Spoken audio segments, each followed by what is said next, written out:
서마지입니다. 그러니까 효과를 느꼈냐면 여기서 중요한 건 바로 재생이에요. 햇빛을 받아야 성장을 하는데 햇빛이 안 나두는 데 둔 거랑 똑같은 거예요. 왜 효과가 없지? 라고 생각하시는 분들 바로 리쥬란은 괜찮더라 효과 있었습니다. 엄청 얼굴에 빛이 나는 거예요. 이제부터가 정말 중요한 이야기입니다. 또 이제 미세먼지가 옵니다, 여러분. 피부에 자극이에요. 여작용이 있을 가능성이 높아집니다. 애프터 케어 너무너무 중요합니다. 피부 구원템은 MBTI로 16가지로 나누는 반에 피부는 왜 그렇게 안 나누시는지. 안녕하세요, 여러분. 진유진입니다. 예전에 제가 관리법 영상 한번 올렸었는데요. 그때 제가 받았던 피부과 시술 이야기를 하면서 질문에 언니 서마지는 안 받아보셨나요? 언니 리쥬란은 어떻게 생각하세요? 라는 등등의 댓글이 굉장히 많았어요.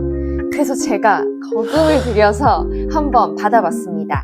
시술도 그냥 받으면 안 되더라고요, 여러분. 언제 받을지와 애프터 케어가 진짜 중요하다는 걸 이번에 깨달았거든요. 제가 지금 이 영상을 급하게 한번 기획을 한 이유도 지금이 딱 받기 좋은 시기네 라는 생각이 들었기 때문인데요. 자세한 이유는 이후에 공개를 하도록 할게요. 그럼 이제 시작하겠습니다. 고고! 먼저 첫 번째로 받은 시술은요, 서마지입니다. 너무 가격대도 높고 또 아프다 그래서 망설였다가 여러분들께 좀 알려드려야겠다 싶어서 한번 받아봤는데요. 짜잔, 이렇게 인증서도 받았습니다. 저는 얼굴에 600샷 그리고 눈에 아이 서마지 225샷 이렇게 받았어요. 제가 효과를 느꼈냐면 저는 효과를 별로 느끼지 못했습니다. 사실 좀 돈이 좀 아까울 정도로 효과가 없었어요. 근데 제가 그 이유를 한번 곰곰이 생각해보니까요. 먼저 서마지의 경우에는 얼굴에 강력한 고주파 에너지를 줍니다. 그러면 그 에너지가 자극이 되어서 탄력 섬유가 재생되는 그런 원리인데요. 여기서 중요한 건 바로 재생이에요. 여러분께 회복이 되려면은 잘 먹고 또 잘 쉬어줘야 됩니다. 이거 너무나 잘 아시죠? 그런데 제가 결론적으로 잘 쉬지를 못했어요. 제 회사 업무도 너무 바빴고 개인적으로도 너무 일이 좀 많이 생겨가지고 제대로 쉬지를 못했던 게 가장 큰 요인이 아닌가 싶습니다. 여러분 그런 거예요. 우리가 식물을 키운다고 생각을 했을 때 좋은 흙도 주고 영양제도 줬는데 결국은 이 흙과 영양제에 이제 이거 도움을 받아서 햇빛을 받아야 성장을 하는데 햇빛이 안 나두는 데 둔 거랑 똑같은 거예요. 그래서 여러분 이런 시술 받는 거 시기도 굉장히 중요하니까 꼭 기억해 두세요. 두 번째로는요, 제가 아직 서마지를 받아서 눈에 띄게 확 비포 애프터가 드러날 만큼 피부 상태가 나쁘진 않은 것 같아요. 제가 좀 피부과 의사분들한테 여쭤봤거든요. 나 서마지 받았는데 별 효능 효과가 없다. 어떻게 된 걸까? 그랬더니 아직까지 눈에 띄게 효과가 나타나진 않을 거야 라고 하시더라고요. 그래서 여러분 서마지 받고 나는 왜 효과가 없지? 라고 생각하시는 분들 피부가 원래 좋아서 그런 걸 수도 있어요. 그 다음에 제가 이렇게 피부과 시술을 쭉 하면서 공통적으로 서마지와 요거 바로 리쥬란은 괜찮더라 라고 해서 받아봤는데요. 인증 들어갑니다. 이렇게 리쥬란, 아이 리쥬란까지 다 받았어요. 리쥬란도 요즘 종류가 되게 많죠. 요즘은 뭐 통증이 적은 뭐 HB 이런 것도 있던데 그래도 가장 효과가 좋다고 하는 그런 리쥬란 힐러를 받아봤습니다. 결론적으로 너무너무 아팠습니다. 이제 분자량이 크다 보니까 약간 얼굴 찢어지는 그런 고통이 있었습니다. 단순히 찌르는 게 문제가 아니라 주입할 때 너무 아팠어요. 그래서 제가 이게 내가 유튜브에 올리니까 봤지 내가 내 의지로는 절대 안 받았을 것 같다. 그런데 어쨌든 이렇게 힘겹게 한번 받아봤고요.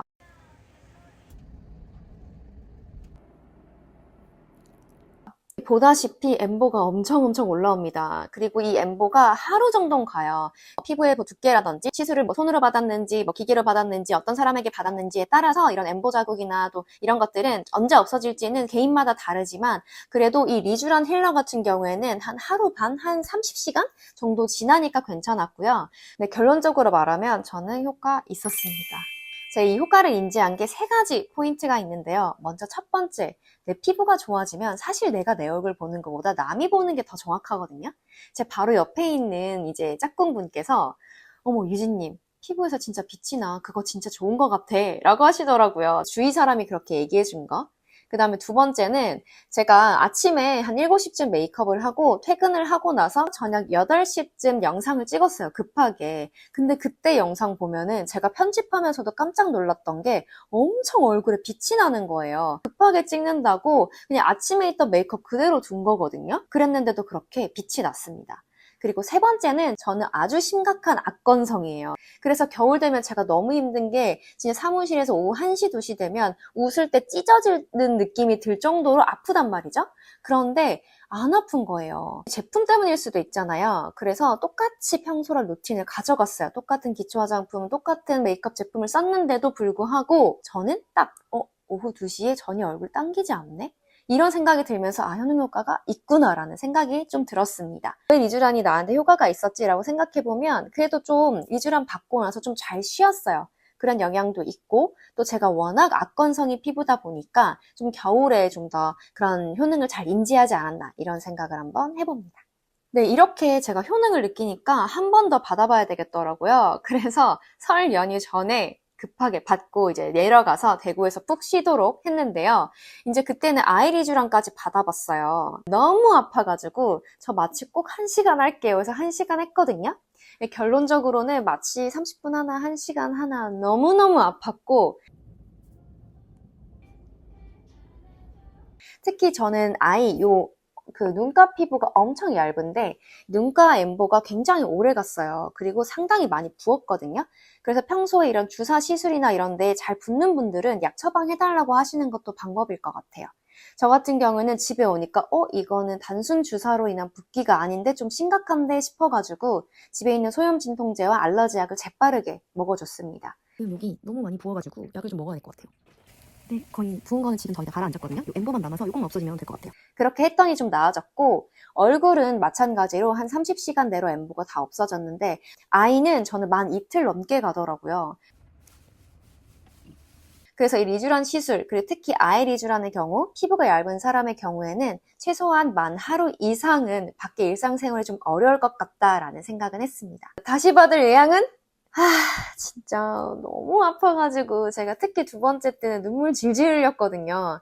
그럼에도 불구하고 저는 진짜 얼굴이 찢어질 것 같다 하는 이 겨울철쯤 되면은 한 번 정도는 더 받아볼 것 같습니다. 네, 여러분. 이제부터가 정말 중요한 이야기입니다. 뭐 시술 받고 후기야 누구든 얘기할 수 있고 사람마다 다르겠죠, 효과도.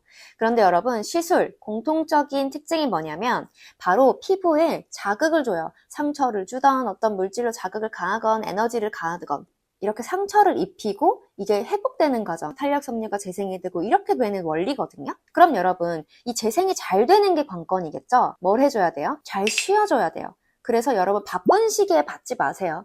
뭐 밖에 많이 나다니는 시기, 약속 많은 시기 피해서 꼭 받아주세요. 저 같은 경우에는 써마지 이번에 받는다라고 하면은 날씨 좋을 때 말고 이제 추워질 때 제가 슬슬 밖에 나가기 싫을 때 그리고 송년회 시기 전 그때 약속 다 비워놓고 술도 안 마시고 금주기간도 가지면서 한번 받아볼까 싶습니다. 이렇게 잘 쉴 수 있는 내가 회복할 수 있는 그런 시기에 받는 게 중요하고요. 그 다음에 2번째로는 잘 드셔줘야 돼요. 잘 먹어야 회복이 잘 돼요. 콜라겐 섭취 잘 해주시고요. 비타민 섭취 잘 해주시고요. 탄단지 골고루 잘 드셔줘야 합니다. 그래서 여러분 다이어트 해야 되는 시기 그럴 때 받지 마세요. 마지막으로 3번째, 제가 이 영상을 빨리 제작한 이유도 여러분 곧 봄이 다가옵니다. 밖에 막 나다녀야 돼요. 바쁠 거예요. 그리고 또 이제 미세먼지가 옵니다. 여러분 일교차가 심해집니다. 이거 다 뭐예요? 피부의 자극이에요. 여러분 강력한 에너지 그 다음에 주사 다 피부에 엄청 무리가 가게 하는 거거든요.